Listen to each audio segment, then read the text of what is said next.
Au parking, bon, il faut l'étudier, mais bien entendu, il faudra résoudre ce problème. Aujourd'hui, c'est relativement facile, éventuellement, avec des systèmes de télécommande, ce genre de choses, pour des systèmes hydrauliques.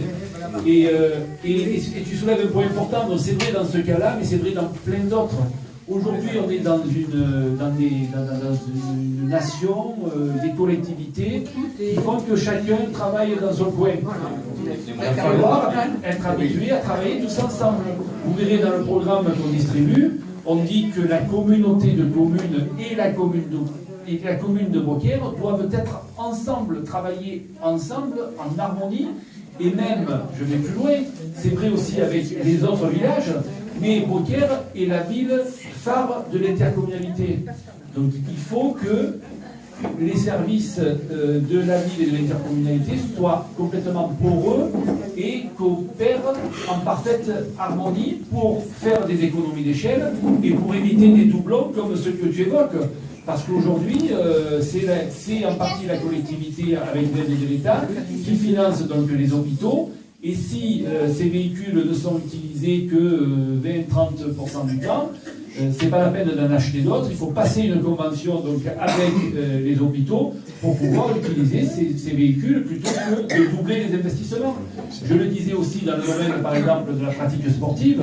Aujourd'hui, on a des manques de salles sportives couvertes parce qu'il y a des activités comme le futsal, comme le badminton, qui se développent et qui n'existaient pas forcément il y a quelques années.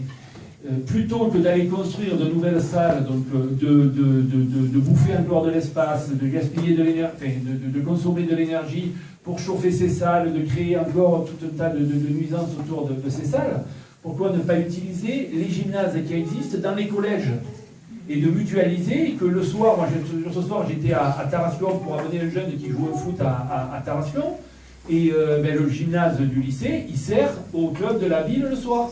Nous, les gymnases des collèges, le soir, ils sont fermés. Il y a interdiction d'y aller.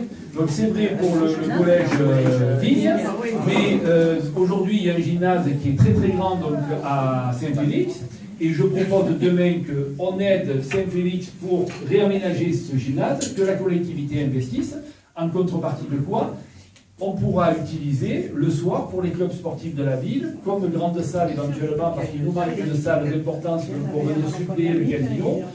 Et la ville, donc la contrepartie de l'investissement, pourra utiliser cette salle qui sera elle-même gérée par Saint-Félix. Parce que là où la ville est nulle, c'est pour la gestion. Parce que quand vous avez un problème dans une salle, il faut la personne qui tourne à la clé.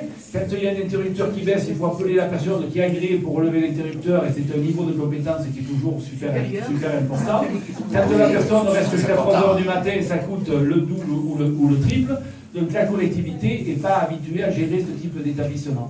Par contre, donc, des gestions privées, comme c'est le cas aujourd'hui au Brochet ou dans d'autres salles donc, de la ville, peuvent être efficaces pour venir donc, en complémentarité, et au lieu que la ville investisse des millions d'euros, elle le fera en coopération avec les privés, et au lieu que ça coûte des centaines de milliers d'euros donc en fonctionnement, ça coûtera uniquement quelques milliers d'euros.